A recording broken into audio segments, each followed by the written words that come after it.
Did you know a war was fought with fountain pens that shoot poison and rats that explode? The Second World War wasn't just fought on battlefields. It was fought in shadows, in quiet rooms and dark alleys. It was a war of secrets, whispered codes, and deadly deceptions. The spies in this war were not just soldiers. They were scientists, engineers, and illusionists. They turned everyday objects into lethal weapons. A lump of coal could sink a ship. A tube of lipstick could be a single-shot pistol. This was the work of agencies like Britain's Special Operations Executive, the SOE, and America's Office of Strategic Services, the OSS. They were the masters of unconventional warfare. Their job was to create chaos, to sabotage, and to gather intelligence behind enemy lines. To do this, they needed tools that could be hidden in plain sight, gadgets that were as clever as they were deadly. What happens when the line between a simple object and a weapon disappears? How do you fight an enemy who can turn anything into a bomb? The gadgets they created are a window into a hidden world, a world of incredible ingenuity and ruthless pragmatism. Many of these devices were kept secret for decades. They were locked away in dusty files, their stories untold. Now, many have been declassified. They show us a different side of the war, a side where imagination was as powerful as ammunition. We think we know the story of WWII, but do we really know the story of the explosive flower, the silent crossbows, or the maps printed on playing cards? What other secrets are still out there waiting to be found? Well, number 20. How did a tiny motorcycle become a spy's best friend? It looks like a toy. A small, foldable motorcycle you could almost pack in a suitcase. But this was no toy. This was the well bike. It was a weapon of surprise and mobility. Think about the problem. You're an agent. You've just been parachuted behind enemy lines, probably in the middle of the night. You're in a field miles from your target or your contact. Walking is slow. It's dangerous. You need to get out of the open fast. A normal motorcycle is too big, too loud, too obvious. You can't jump out of a plane with it. This is the problem the British SOE needed to solve. Their answer was the well bike. It was designed at Station 9, the SOE's Secret Research and Development Center. The place was run by a man named John Dolphin. They were tasked with creating all sorts of strange and wonderful gadgets. The well bike was one of their most practical creations. The name came from Welwyn, the town where Station 9 was located. That's why so many of their inventions started with well, like the Welrod's silent pistol. The bike itself was tiny. It had a small 98cc two-stroke engine, no suspension, no lights, not even a real brake on the front wheel, just a simple one on the back. It was built for one thing only: to get a spy from a drop zone to a safe location as quickly and quietly as possible. The well bike was its container. It was designed to fit inside a standard parachute airdrop container. These were metal cylinders about 51 inches long. The agent would open the container, pull out the folded bike, and could supposedly have it assembled and running in about 11 seconds. That was the idea, at least. The reality was probably a bit more fumbled in the dark. Once running, it had a top speed of around 30 miles per hour. It could go about 90 miles on a full tank of gas. This was not a combat vehicle. It was a tool for escape and evasion. A way to cover ground quickly before the enemy knew you were even there. Thousands of them were built. They were used by British and American airborne forces, not just spies. They were dropped during the Normandy landings and Operation Market Garden. The famous photos from that era show tough paratroopers riding these comical-looking little bikes. For an SOE agent, though, it was a lifeline. It meant the difference between a successful infiltration and getting captured in a field. The well bike was a simple solution to a complex problem. It wasn't glamorous, it wasn't a high-tech weapon, but it was a piece of clever engineering that gave agents a crucial advantage in the first few minutes on the ground. Those minutes were often the ones that mattered most. But how many agents were actually saved by a well bike? Did the noise of its tiny engine ever give an agent away instead of helping them escape? And what happened to all those thousands of bikes after the war? Were they all destroyed, or are some still hidden away in barns across Europe? Number 19, could your grandfather's tobacco pipe be a gun? It's an image straight out of a spy movie. The calm, sophisticated gentleman sitting in a cafe, smoking his pipe. He seems harmless, but the pipe in his hand is not for tobacco. It's a single-shot pistol. This wasn't fiction. This was a real gadget developed for spies. The idea was simple: create a weapon that no one would ever suspect, like a gun that could be carried openly without raising any alarm. The pipe pistol was a perfect example of this philosophy. These devices were primarily developed by the British. The SOE and its gadget masters at Station 9 were always looking for ways to arm their agents with discreet last resort weapons. If an agent's cover was blown, they had seconds to react. A conventional pistol is hard to hide and slow to draw if you're being watched. But a pipe? You could be holding it in your hand, ready to use, and no one would think twice. The pipe pistol was designed for that final, desperate moment. It was an assassination tool for point-blank range. The design was clever, the bowl of the pipe was the main body. The stem was the barrel. It fired a small .22 caliber bullet. To fire it, you would twist the bowl or use a small, hidden trigger mechanism. It was not a weapon for a gunfight, it was a weapon of surprise. You would be talking to your target, raise the pipe to your mouth as if to take a puff, and then fire. It was silent, or at least very quiet, and it was a one-shot deal. You had one chance to get it right. If you missed, you were defenseless. The American OSS also experimented with similar concepts. Their research and development branch, led by Stanley Lovell, was, just as creative as their British counterparts. Lovell was a chemist and inventor who was nicknamed the Real Q, after the fictional character in the James Bond stories. His team developed a whole range of disguised weapons, from fountain pen guns to cigarette case cameras. The pipe pistol fit right into their arsenal of deception. These weapons were not mass-produced. They were often handmade, specialist tools for specific missions. The effectiveness of these gadgets is hard to measure. The very nature of espionage means that successes are silent and failures are often fatal. We don't have records of how many times a pipe pistol was actually used in the field. Its main value may have been psychological. It gave the agent a hidden advantage, a secret ace up their sleeve. It was a reminder that in the world of espionage, nothing is ever what it seems. An ordinary object could be a deadly threat. That uncertainty was a weapon in itself. But how many of these pipe pistols were actually made?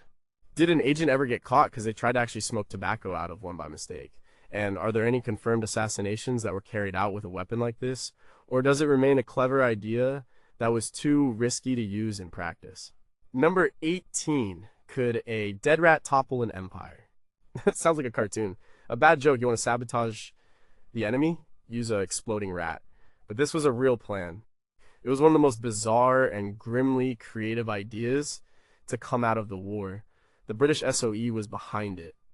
Their job was sabotage. They needed ways to destroy factories, railways, and power stations without getting caught. A bomb with a timer is effective, but it's also obvious. It leaves evidence. The SOE wanted something more subtle. Something that would leave the enemy confused and paranoid. The plan was brilliant in its simplicity. The target was the boiler room of a factory or a power plant. These rooms were always full of coal, and they were usually infested with rats. The job of the stoker was to shovel coal into the furnace. What if a dead rat was lying in the coal pile? A stoker wouldn't think twice. They would just shovel it into the fire along with the coal, and that's when it would explode. The rat was just a container. Inside, it was packed with a plastic explosive called Composition C. A simple fuse would be ignited by the heat of the furnace, causing a massive boiler explosion. The process of making these rat bombs was gruesome. The SOE acquired hundreds of dead rats. They had to be skinned, filled with the explosive, and then carefully sewn back up to look natural. It was a dirty, smelly job, but the potential payoff was huge. A single boiler explosion could shut down a factory for weeks. And the beauty of it was the deniability. The authorities would investigate the explosion and conclude it was a simple industrial accident, a faulty boiler. They would never suspect a dead rat. The plan had a fatal flaw, though. The Germans found the very first shipment of the rat bombs. A container full of them was intercepted before they could be distributed to agents in the field. The plan was blown. But then something strange happened. The Germans didn't just destroy the rats, they became fascinated by them. They put them on display at their top military schools. They sent out warnings to their forces across Europe. Be on the lookout for exploding rats. In a way, the plan succeeded even though it failed. The SOE never got to blow up any boilers with their rats. But they created a wave of paranoia. Like, German soldiers were suddenly terrified of every dead animal. They wasted time and resources searching for these booby-trapped rodents. The psychological impact was far greater than any single explosion could have been. The story of the exploding rat became a legend, a symbol of the strange, secret war being fought by the SOE.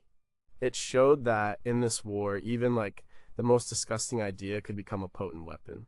Did the German paranoia about explosive rats actually cause more disruption than the explosions themselves would have? Were there other, even stranger, animal-based weapons that were proposed, but never made it past the drawing board? And how many German resources were wasted searching for fake rats? And could we ever quantify that impact on their war effort? Number 17 was that a lump of coal or a bomb. Imagine you're a German soldier guarding a train yard. It's cold. You see a pile of coal next to the tracks, ready to be loaded onto a locomotive. You see lumps of it every day. It's the most boring, ordinary thing in the world. But one of those lumps isn't coal. It's a bomb. It's made of plastic, explosive, carefully molded, and painted to look exactly like a piece of anthracite. This was the coal bomb, another simple but deadly invention from the world of WWII espionage. The idea was the same as the exploding rat sabotage that looks like an accident. The SOE and the OSS both made extensive use of this concept. They created explosive devices disguised as all sorts of everyday things. But coal was one of the best. The war ran on coal. It powered trains, ships, and factories. It was everywhere. And it was handled by low-level workers who were unlikely to inspect it closely. An agent could walk past a coal pile and drop one of these disguised bombs without anyone noticing. The construction was clever. The casing was a mixture of real coal dust and an adhesive packed around a core of plastic explosive. A fuse was hidden inside. Sometimes it was a time delay fuse. More often, it was a pressure or heat-sensitive fuse. The goal was to get the bomb into the furnace of a steam locomotive or a ship's boiler. The stoker would shovel it in, the door would be closed, and the intense heat would do the rest. The resulting explosion would be catastrophic. A train would be derailed, a ship would be crippled at sea. These weren't just lumps of coal. The concept was adapted. There were explosive logs for sabotaging wood-fired engines. There were explosive patties of camel dung for use in North Africa. The Americans had their own version, which they called Black Joe. It was a powerful explosive with a texture like putty, which could be molded into any shape and disguised with a coating of dust or grease. An operative could shape it to look like a tool, a piece of machinery, or a simple lump of coal. This form of sabotage was incredibly effective. It was hard to detect and almost impossible to trace back to an agent. After an explosion, all the evidence was destroyed. The official report would blame a faulty boiler or human error. The Germans knew that sabotage was happening, but they struggled to find the source. This created an atmosphere of fear and distrust. Was the train network being systematically attacked? Were their own workers secretly helping the enemy? The coal bomb was a weapon that attacked not just machines, but morale. It was a perfect example of the silent, invisible warfare that was changing the rules of engagement. How many ships and trains were actually destroyed by these disguised explosives? Did any stoker ever notice a piece of coal that felt too light or looked slightly wrong, and in doing so, saved their own life? And what other mundane objects were weaponized in this way that we still don't know about? Number 16, how could a simple button save your life? In the world of a spy or a captured airman, a compass is not just a tool for navigation, it's a tool for survival. It's the key to escape, but you can't just carry a compass in your pocket. Your captors would take it away immediately. So the intelligence agencies had to find a way to hide it. They hid compasses in everything imaginable, in the heels of shoes, in pipes, in pens. But one of the cleverest hiding places was a simple button on a uniform. This was a specialty of MI9, the British agency responsible for helping Allied prisoners of war escape. They worked closely with the SOE and the OSS. Their job was to give soldiers and agents the tools they needed to get home if they were captured. The button compass was a masterpiece of miniaturization and concealment. On the outside, it looked like a standard military issue brass button from a uniform. It was completely unremarkable, but it had a secret. The button was actually two pieces of brass that screwed together with a fine reverse thread. You had to twist it the wrong way to open it. Inside was a tiny, fully functional compass. The needle was magnetized and balanced on a sharp pivot. It was so small that it's hard to imagine how they were even made with the technology of the time. Some buttons were even more advanced.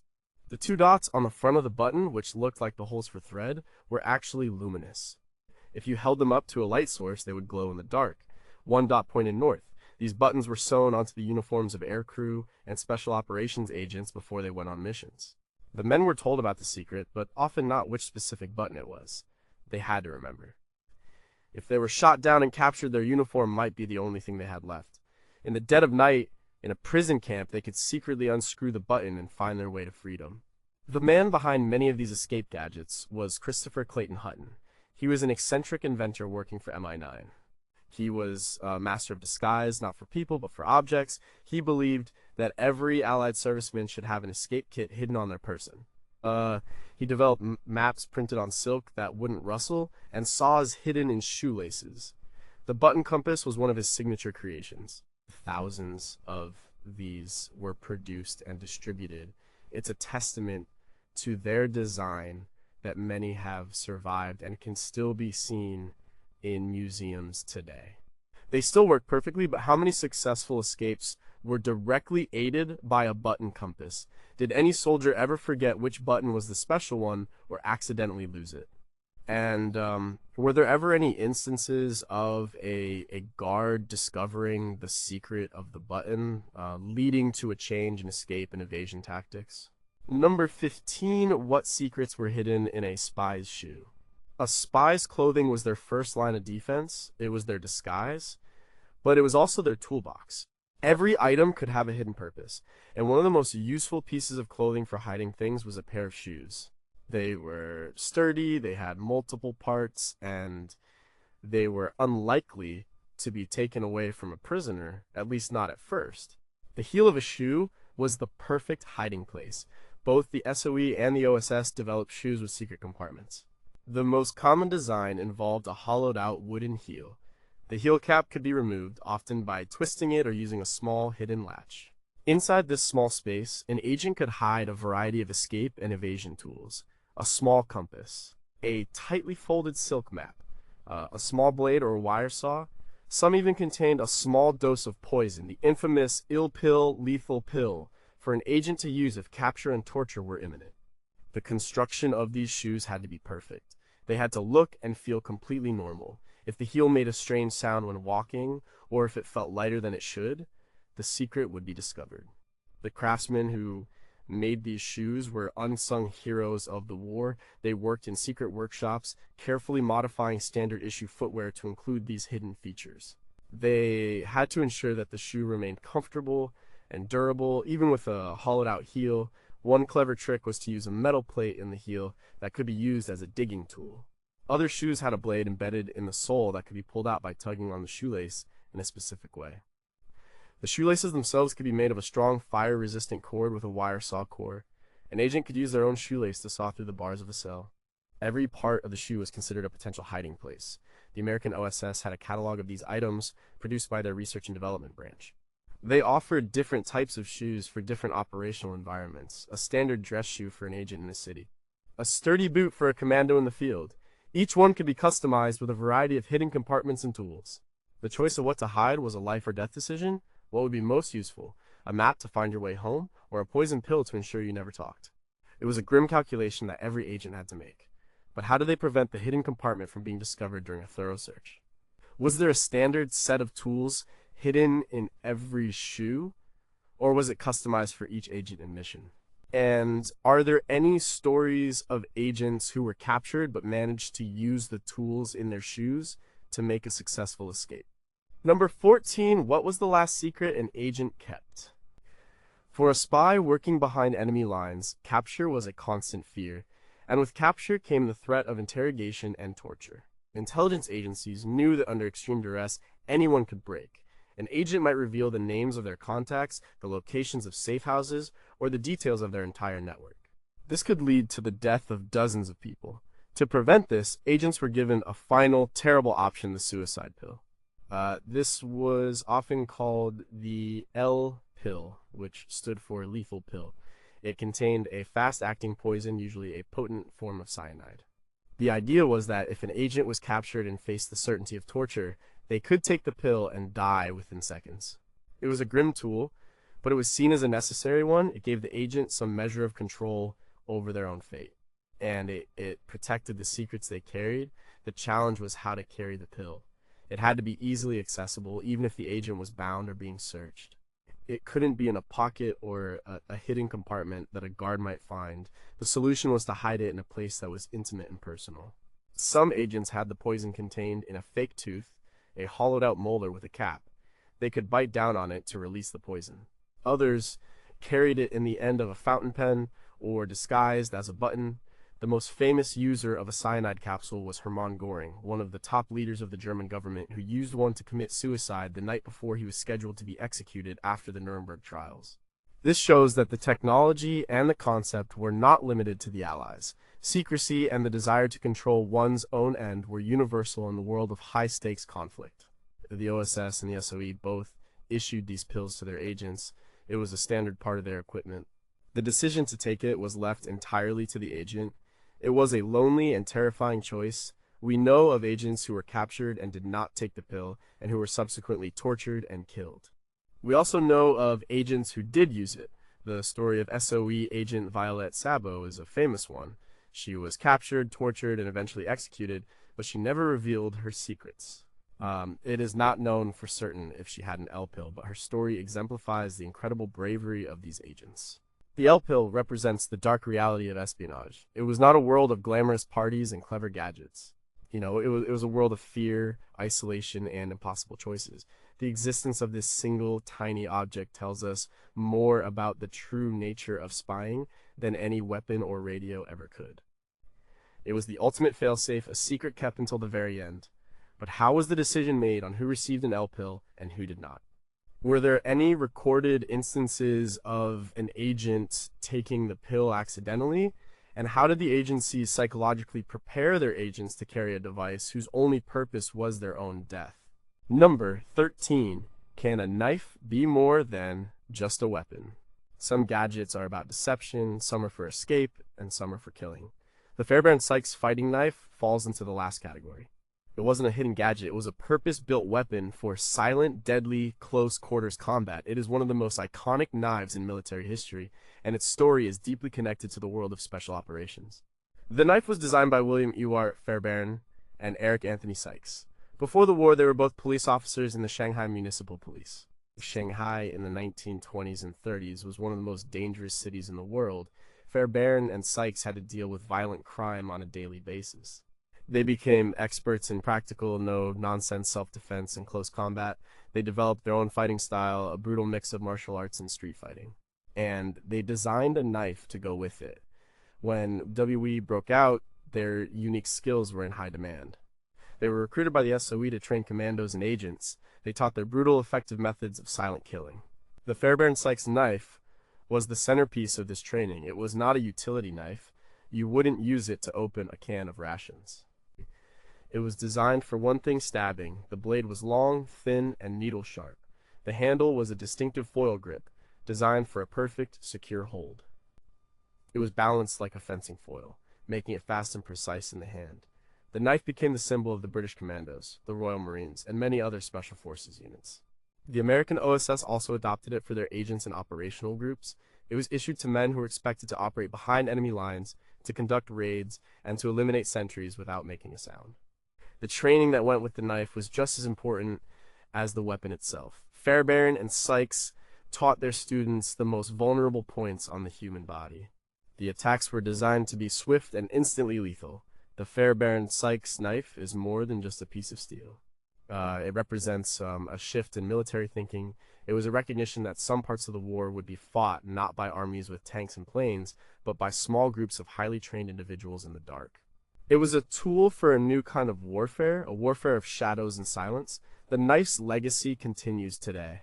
Its design has influenced countless modern combat knives, and it is still a symbol of elite forces around the world. But beyond its use by commandos, how many SOE and OSS agents carried this knife as a primary weapon on deep cover missions? Was its distinctive shape ever a liability, something that could instantly identify its owner as a special operative if they were searched? And are there any documented accounts from agents who had to use the knife in the field? And what was the psychological impact of that kind of intimate, silent killing? Number 12. How do you make a bomb look like a pencil? A bomb needs a detonator, something to set it off. In the world of sabotage, the detonator is just as important as the explosive itself.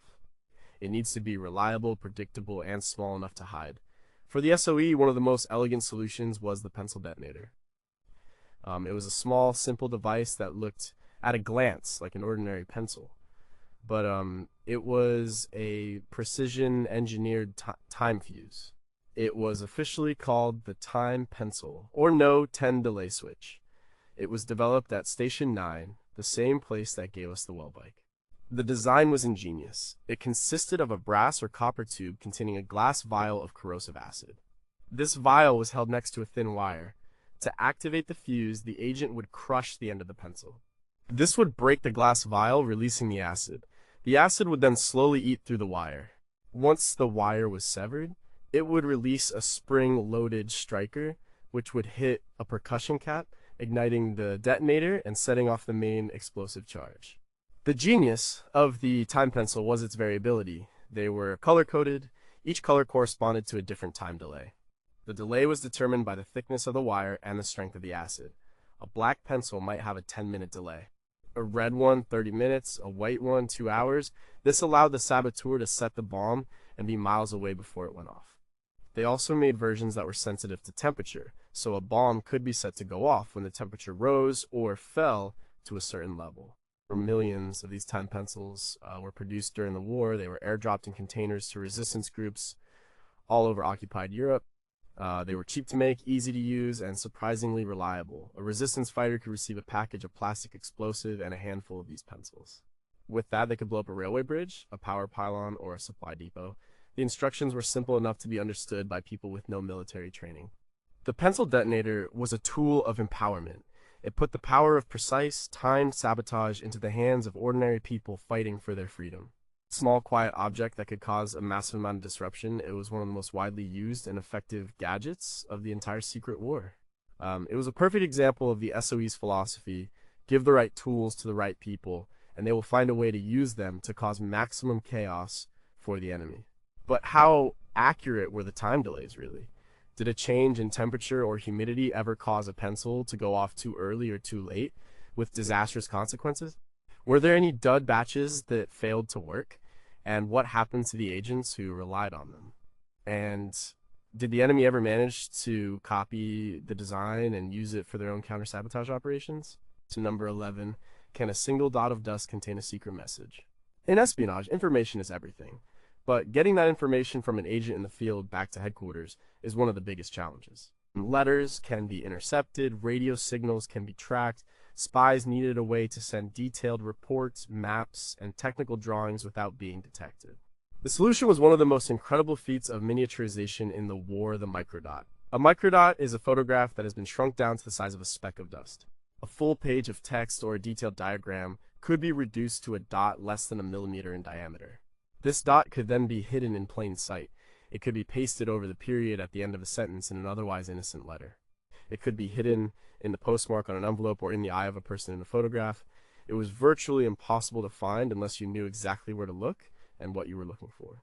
The technology was pioneered in Germany before the war, but it was perfected and used extensively by both sides. The head of the FBI, J. Edgar Hoover, called the microdot the enemy's masterpiece of espionage. The process involved taking a photograph of the document, then using a series of lenses to shrink the image down onto a tiny piece of film. The agent in the field would receive these messages, find the dot using a pre-arranged signal like a small pinprick above a certain word, and then view it through a special microscope. The OSS became masters of microdot technology. They set up labs to create and process these tiny messages. It allowed them to send vast amounts of information to their agents. They could send detailed instructions for a sabotage mission, schematics of a new enemy weapon, or lists of enemy agents to be targeted. All of this could be hidden in a single, harmless-looking letter. It was a revolutionary way to communicate securely. Of course, the other side was also using this technology. Counterintelligence agencies had to develop new methods to detect microdots. They started examining mail with microscopes, looking for any tiny, glossy dot that seemed out of place. It was a cat-and-mouse game. As soon as one hiding place was discovered, the spies would invent a new one. The microdot represents the invisible front of the war, a battle fought with cameras and microscopes, where the tiniest detail could change the course of events. It was the ultimate expression of hiding in plain sight. But how did an agent in the field, without access to a high-powered microscope, reliably view a microdot? Were there any famous instances where a critical piece of intelligence was successfully transmitted via microdot, changing the outcome of a battle or operation? And does this technology still have a place in the modern world of digital encryption, or has it been completely superseded? Number 10, how did a radio fit inside a suitcase? Communication is the lifeblood of any spy network. Agents needed a way to send their intelligence back to London or Washington. But in occupied territory, owning a radio transmitter was a crime punishable by death, and the enemy had sophisticated listening posts and direction-finding teams that were constantly hunting for illegal signals. Spies needed a radio that was powerful enough to transmit across hundreds of miles, but small and disguised enough to remain hidden. The answer was the suitcase radio. These were not just radios stuffed into a suitcase. The suitcase itself was the radio. The components were built into the structure of the case. The antenna was often disguised as part of the handle or woven into the lining. They were designed for quick setup and takedown. An agent could arrive at a safe house, open the case, connect a power source, and be on the air in minutes. They would transmit their coded message for a short period, then pack up and be gone before the direction-finding vans could get a lock on their position. One of the most famous models was the B2, used by the SOE. It was so compact that it was nicknamed the Sweetheart. It was a complete transmitting and receiving station, all packed into a small case that looked like a simple attaché. The OSS had their own versions, like the STIR one, which was designed to be powerful and rugged. These radios were a lifeline for agents. They were the only way to get urgent information out, to request supplies, or to receive new orders. Operating one of these radios was one of the most dangerous jobs in the resistance. The radio operator, or pianist, as they were sometimes called, was the most vulnerable member of a network. And they had to stay in one place to transmit, making them a static target. The enemy knew this. They constantly patrolled cities with detector vans, listening for the faint beeps of Morse code. When they got a signal, they would triangulate the position and raid the house. The life expectancy of a radio operator in occupied France was measured in months, sometimes even weeks. Despite the danger, thousands of men and women took on this role. They were the vital link in the intelligence chain. The information they transmitted saved lives and helped plan major military operations, including the D-Day landings. The suitcase radio was their essential tool. It was a marvel of engineering, a piece of high technology in a world of secrets and shadows. It was a constant reminder of the high stakes and the incredible bravery of those who fought the secret war. What was the longest a radio operator ever managed to survive while transmitting regularly from an enemy-occupied city? How did they power these devices when electricity was unreliable or unavailable? And were there any secret features built into these radios, like self-destruct mechanisms, to prevent them from falling into enemy hands? Number 9. What did a matchbox have to do with espionage? In the world of intelligence gathering, a picture is worth 1,000 words. A photograph of a new tank, a secret document, or a troop movement could be invaluable. But how does a spy take a picture without being noticed? A standard camera is too big, too noisy, too obvious. The OSS and other agencies needed something smaller, much smaller. They needed a camera that could be hidden in an everyday object. One of the most common disguises was the matchbox. The Eastman Kodak Company developed a miniature camera for the OSS that was designed to look like a box of British-made matches. It was tiny, simple, and incredibly discreet. The camera itself was a small block-shaped device that used 16mm film. It had a fixed focus lens and a simple shutter. There were no complicated settings to worry about. The agent's job was to point it in the right direction and take the picture. The matchbox was just a shell. The inner part of the box, which would normally hold the matches, was replaced by the camera mechanism. The outer sleeve had the matchbox label printed on it. To take a picture, the agent would slide the inner part of the box slightly, exposing the lens. The shutter was activated by a small, hidden button. An agent could be standing on a street corner, pretending to light a cigarette, and secretly be taking photographs of a military convoy passing by. These miniature cameras were not just hidden in matchboxes, they were put into cigarette lighters, fountain pens, and even buttons. The goal was always the same: to capture images without arousing suspicion. The quality of the photos was not always great, but it was often good enough. A slightly blurry picture of a secret radar installation was better than no picture at all. The film from these cameras had to be smuggled out for developing. This was another challenge. The tiny film canisters could be hidden in the same way as other small objects, in the heel of a shoe or a hollowed-out coin. Once the film reached Allied intelligence, photo interpreters would analyze the images looking for crucial details. These tiny secret photographs helped build a detailed picture of the enemy's capabilities and intentions. It was a slow, painstaking process, but it provided some of the most reliable intelligence of the war. The Matchbox camera was a key tool in this visual information war. But how did an agent aim a camera that was hidden inside a matchbox with any degree of accuracy? How many rolls of film could one of these tiny cameras hold? And are there any famous declassified intelligence photographs that we now know were taken with one of these ingenious concealed cameras? Number 8. Can you bake a cake that explodes? Sabotage doesn't always have to be a big, loud explosion. Sometimes, the most effective sabotage is subtle. It's about disruption, not destruction. The OSS had a division dedicated to this kind of creative troublemaking. They came up with a product that looked completely harmless but was designed to cause chaos. It was an explosive powder that looked exactly like ordinary flour. It was nicknamed Aunt Jemima. The powder was a mixture of a high explosive and other materials that made it look and feel just like flour. It was stable and safe to handle. You could bake with it, but it had a very special property. It was a powerful explosive. The idea was not to bake a cake that would blow up a general. The targets were machines and infrastructure. An agent or a resistance fighter could get a job in a factory or a supply depot. They could then use this floor to sabotage equipment. They could mix it with the grease used to lubricate machinery. The friction and heat from the moving parts would eventually cause it to detonate. The explosion wouldn't be huge, but it would be enough to destroy a critical piece of machinery, shutting down a production line. A small handful of the powder could seize up an engine permanently. The name Aunt Jemima was a piece of American branding genius applied to a sinister purpose. It was a familiar, comforting name for a product designed to cause damage. The powder was packaged in bags that looked just like regular flour bags, making it easy to smuggle and distribute. It could be dropped to resistance groups who could then use it in 100 different ways.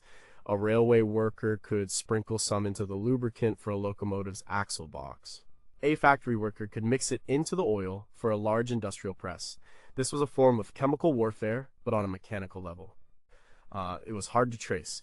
When a machine broke down, it would be blamed on poor maintenance or a faulty part. It was a way to slowly grind the enemy's war machine to a halt from the inside.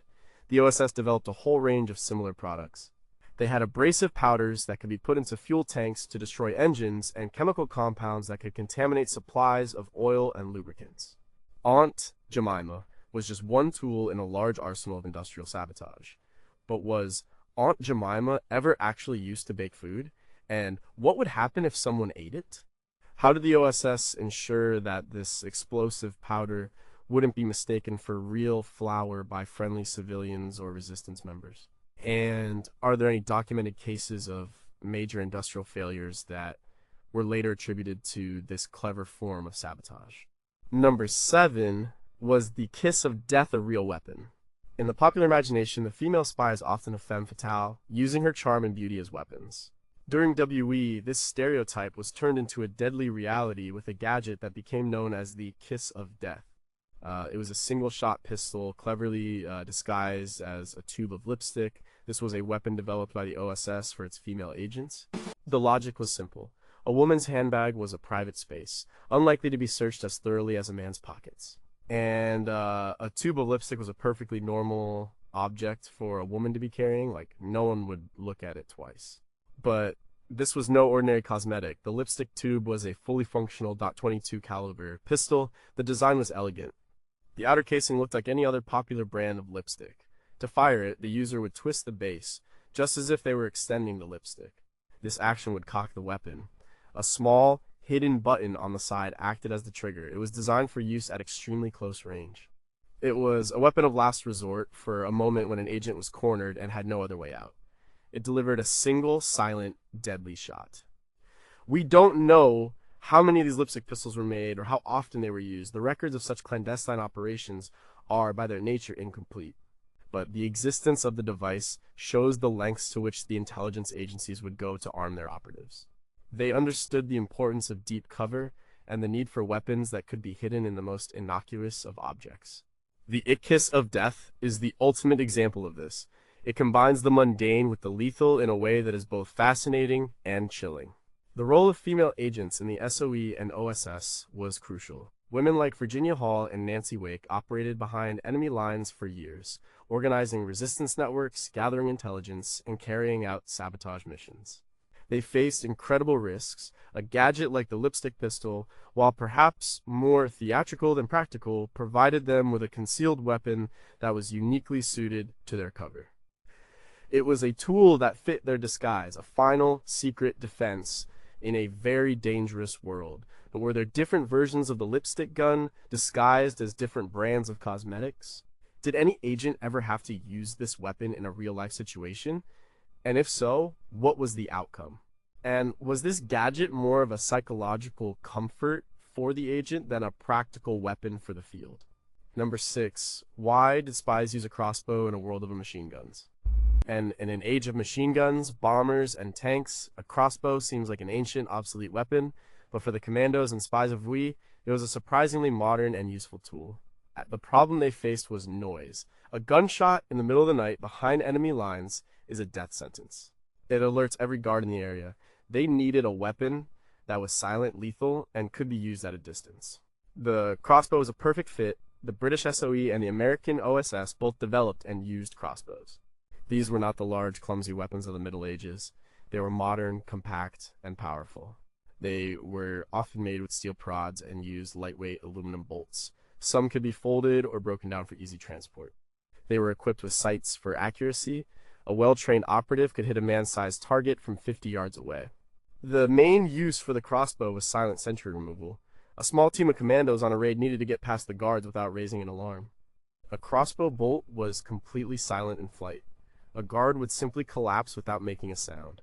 This allowed the team to penetrate a perimeter and place their explosive charges without being detected. The psychological effect on the enemy was also significant. Finding a dead guard with a crossbow bolt in him was a terrifying and confusing experience. One of the most famous models was the Little Joe. It was a small, pistol-style crossbow that was easy to conceal and use. There were also larger, more powerful versions for longer-range shots. Some were even designed to fire incendiary bolts, which could be used to start fires from a safe distance. The OSS even developed a version called the William Tell, which was designed for sabotage. The crossbow was a niche weapon, but it was highly effective for specific tasks. It filled a gap between a silent knife and a suppressed firearm. A suppressed pistol, like the Welrod, was very quiet, but it still made some noise and was only effective at very close range. The crossbow offered silent killing capability at a much greater distance.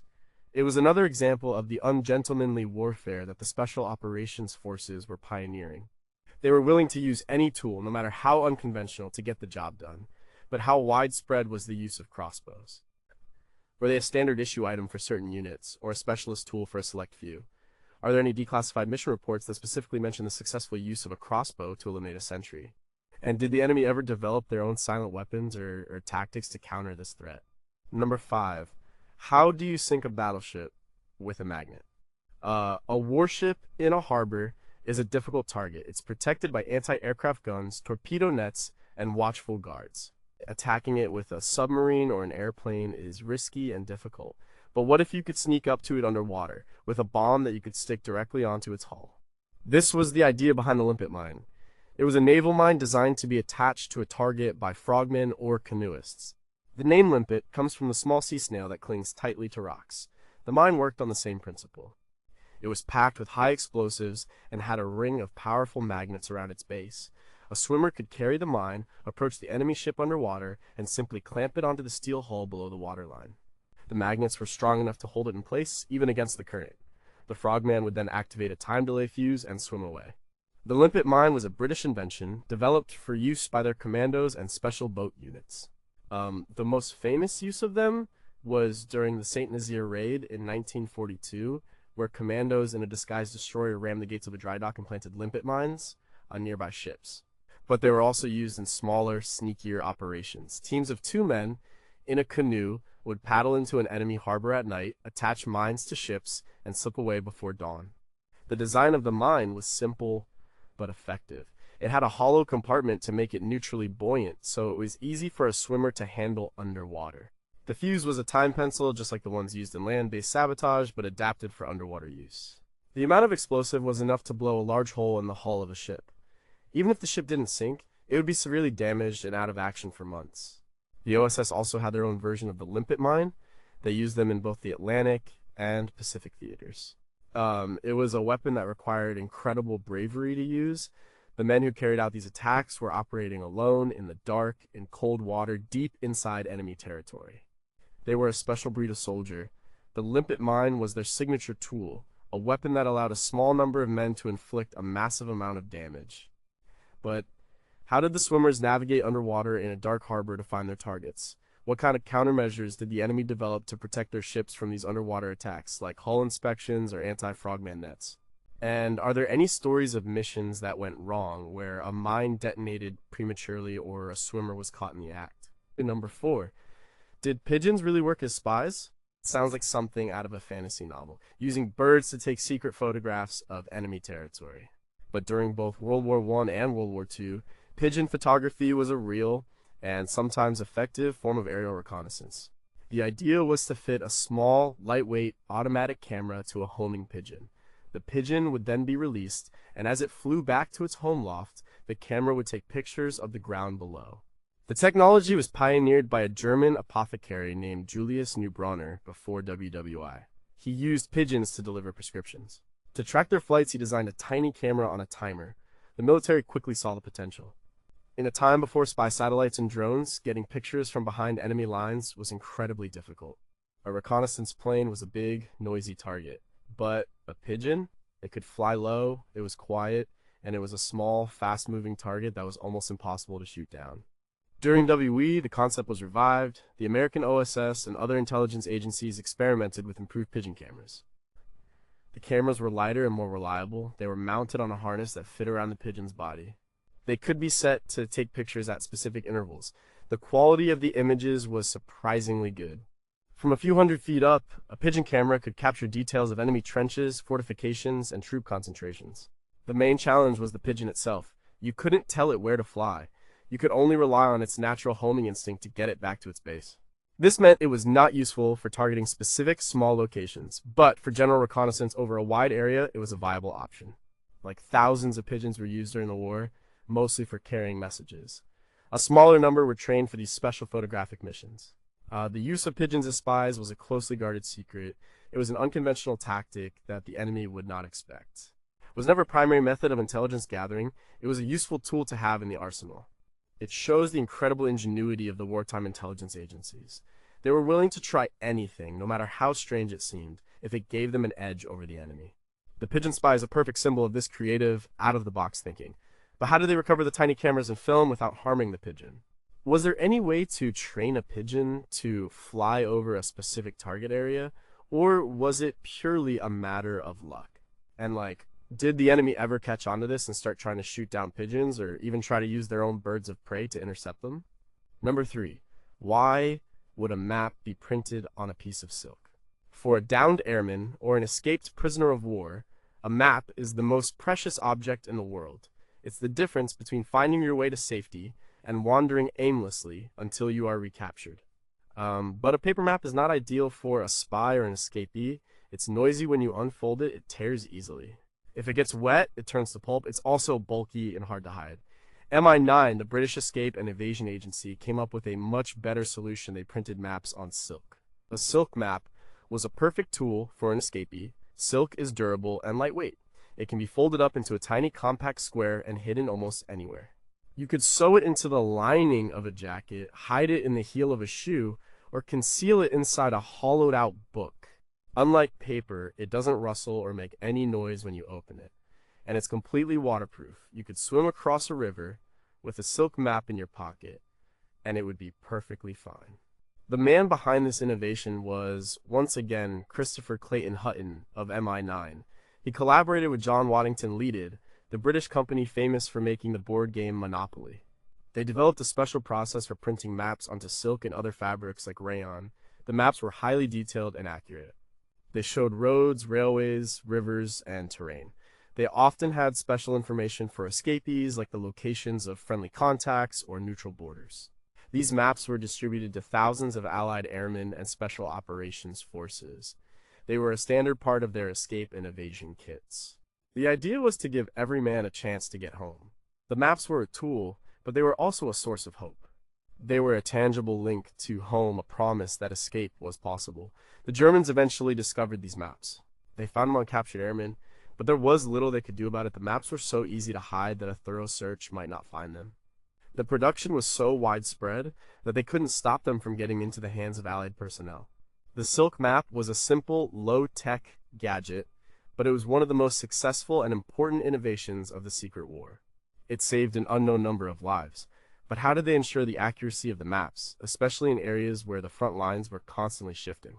Were there special codes or symbols on the maps that only the user would understand? And did MI9 ever create maps of other places, like prison camps themselves, to help with breakouts? Number 2 were playing cards used to plan escapes.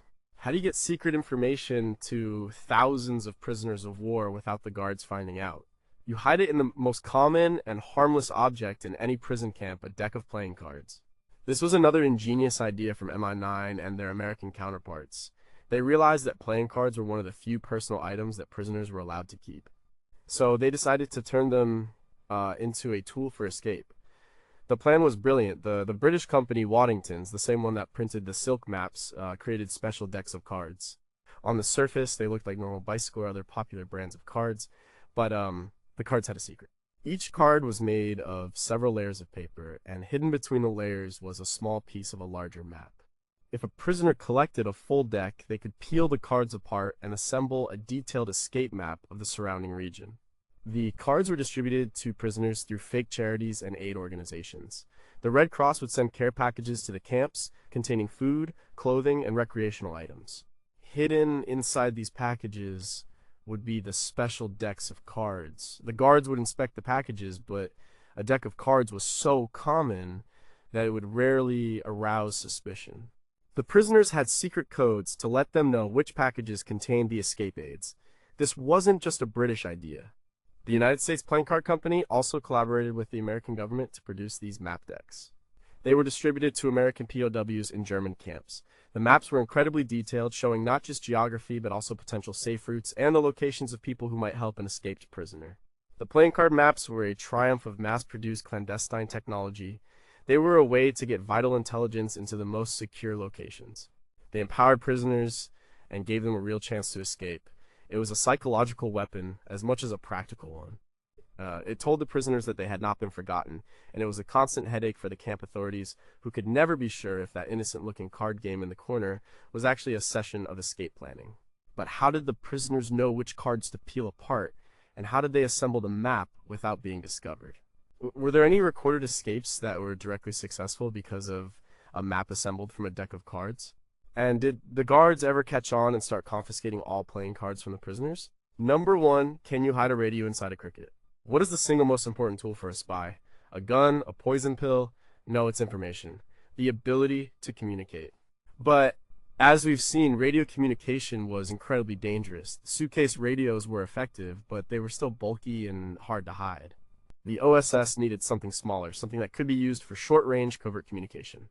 Their solution was one of the strangest and most innovative gadgets of the war. The cricket? It wasn't a radio. It was a simple signaling device. It was a small handheld clicker made of brass or steel. It was designed to make a sharp, distinctive click-clack sound, like the sound of a cricket. It was developed for the paratroopers of the 101st Airborne Division to use during the Normandy landings. The D-Day invasion was a night operation. Paratroopers were scattered all over the countryside in the dark, separated from their units. They needed a way to identify friend from foe without shouting and giving away their position. The system was simple. A soldier would click the cricket once. If they heard a 2-click response, they knew they had found another American paratrooper. Any other response, or no response at all, meant a potential enemy. It was a simple, effective password system based on sound. It was used by thousands of soldiers on the night of June 6, 1944. It helped scattered units regroup in the chaos and darkness of the French countryside.